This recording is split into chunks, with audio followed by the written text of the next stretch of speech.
Você ouviu a notícia sobre o Milton Nascimento e ficou sem saber exatamente o que é a demência com corpos de Levy? Calma! Hoje eu vou te explicar de uma forma simples o que essa doença significa, quais são os sinais mais comuns e, principalmente, como a família pode ajudar no dia a dia.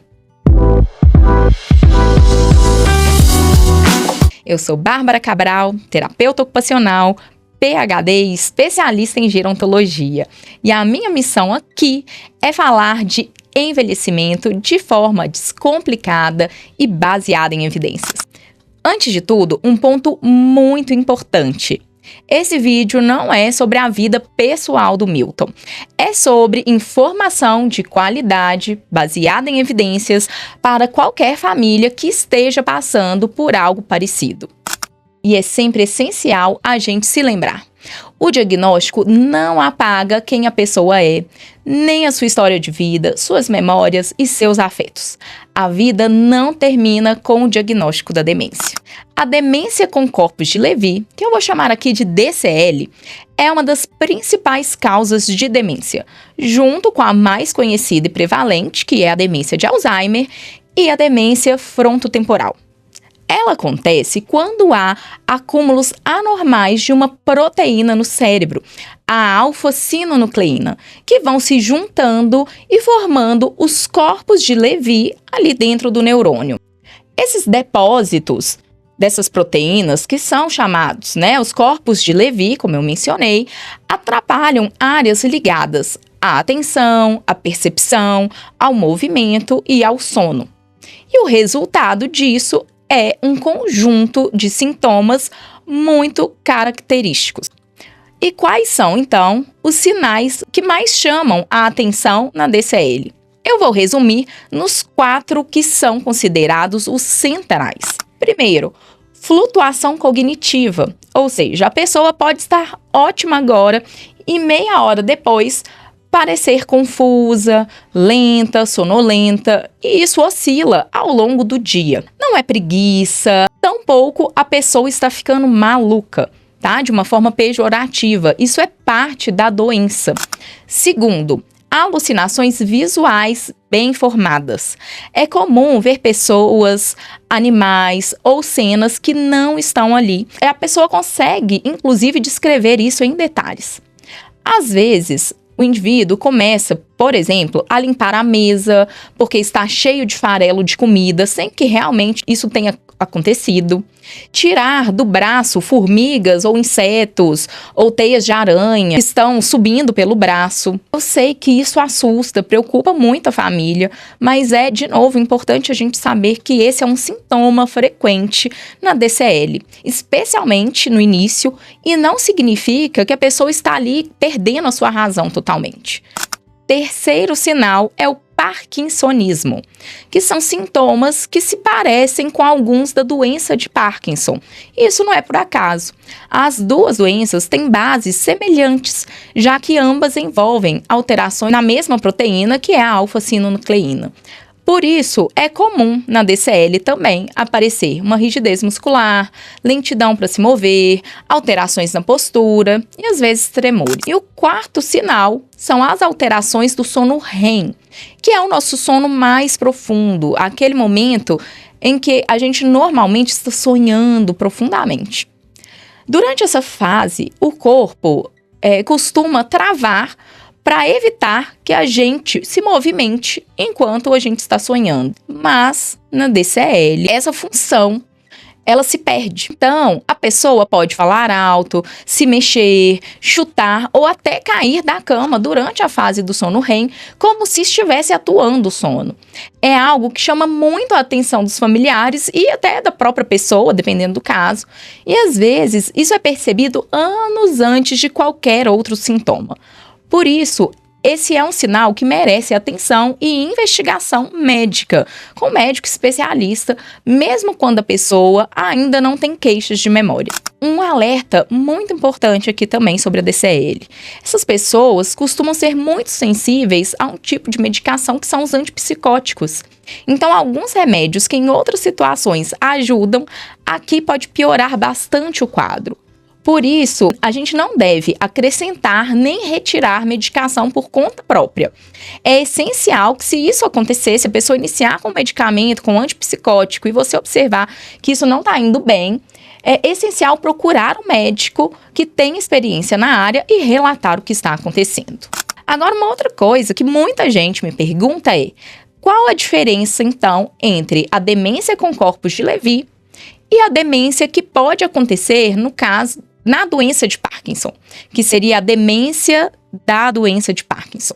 Como eu mencionei, as duas têm a mesma base biológica, que são esses acúmulos da proteína alfa-sinonucleína. Esses depósitos, então, eles afetam o funcionamento do cérebro, causam sintomas muito parecidos nas duas doenças, mas a diferença prática está no tempo em que os sintomas aparecem.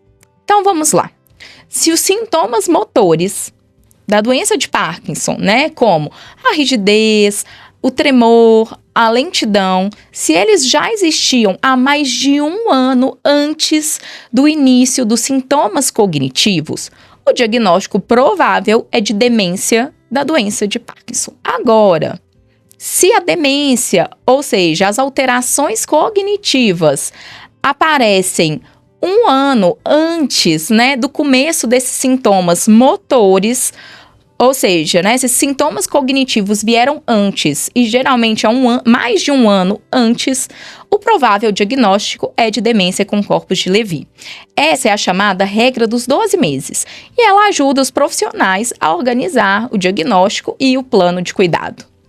Agora, o que a família pode observar no dia a dia? Além dos 4 sinais centrais, é comum notar atenção que oscila muito, dificuldade para lidar com muitos estímulos ao mesmo tempo, por exemplo, um barulho na rua, televisão alta, ambiente cheio, com criança falando, cachorro latindo. Isso costuma deixar a pessoa muito irritada e confusa, fica difícil mesmo para ela ficar nesse ambiente. Quedas, desatenção visual, como sair esbarrando nos objetos, mudanças de humor também podem acontecer, como ansiedade, irritação, apatia. E claro, a memória pode estar afetada, mas nem sempre esse é o primeiro sintoma. Bom, e afinal de contas, o que fazer então no dia a dia para ajudar? Eu vou agora te dar um guia prático, simples de aplicar. Primeiro, respeite o ritmo e as flutuações. Organize as tarefas mais importantes nos períodos em que a pessoa está mais alerta. Observe quais horários funcionam melhor e tente criar, a partir disso, uma rotina previsível. Segundo, reduza a sobrecarga visual. Menos coisas sobre a mesa, menos objetos pelo chão, corredores livres. O uso de contraste de cor ajuda a enxergar melhor os degraus, tapetes, louças. E às vezes, por exemplo, trocar um prato branco que está na mesa clara por um prato de cor mais escura ou um jogo americano escuro com um prato branco em cima já ajuda na alimentação. Terceiro ponto, dê pistas claras e curtas. Falar devagar, uma instrução de cada vez. Então, em vez de, por exemplo, vamos levantar, ir ao banheiro, escovar os dentes e trocar de roupa, experimente. Agora vamos levantar. A pessoa levantou, a gente fala, ótimo, agora vamos para o banheiro. E assim por diante. O uso de gestos, apontar, mostrar peças de roupa, tudo isso ajuda o cérebro a entender melhor as informações. Quarto, segurança do ambiente. Uma iluminação durante a noite na casa para ajudar a pessoa a se deslocar. O uso da luz de alerta para quando se levantar à noite a luz acender e a pessoa ir ao banheiro com segurança. Barras de apoio no banheiro, retirar tapetes soltos, cadeiras firmes. Tudo isso ajuda na prevenção de quedas. Quinto, sono. Se existe um comportamento durante o sono, como falar alto, movimentos bruscos, avise ao médico, porque às vezes é necessário ajustar a medicação. E além disso, também a gente pode adaptar esse quarto, para evitar que a pessoa se machuque. Sexto ponto, música e rotina afetiva.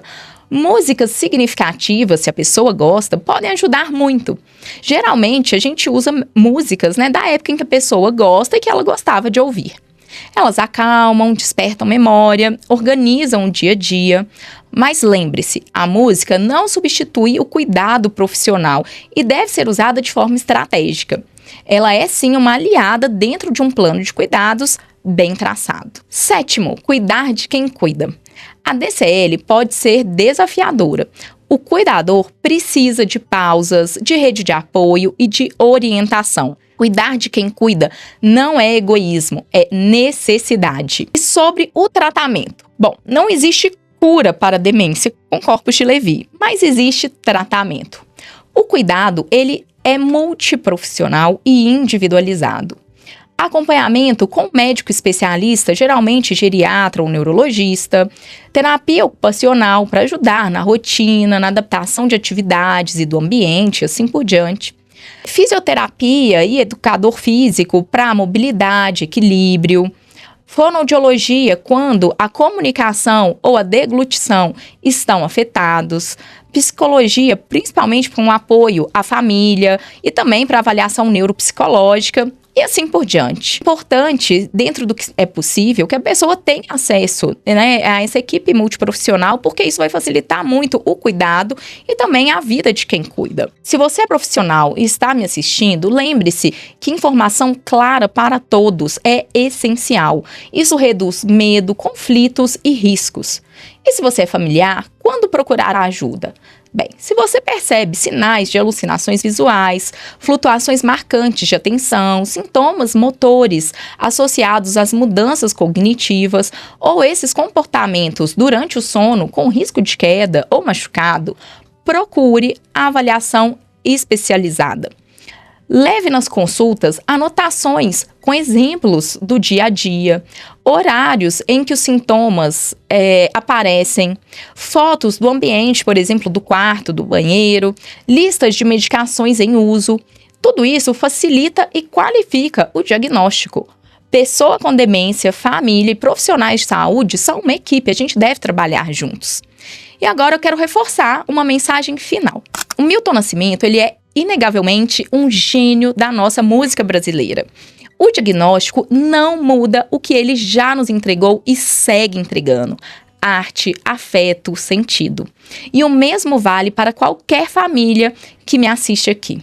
A demência muda muita coisa, isso é verdade, é um fato, mas não apaga a pessoa. Com informação, rotina, adaptações e apoio, é possível viver essa fase com dignidade, com segurança e momentos de prazer, de qualidade. E se esse vídeo te ajudou, compartilhe com a sua família ou com alguém que está passando por isso. E se você quiser acompanhar conteúdos descomplicados, baseados em evidências sobre demência, cuidado e envelhecimento, se inscreve no canal. Até o próximo vídeo!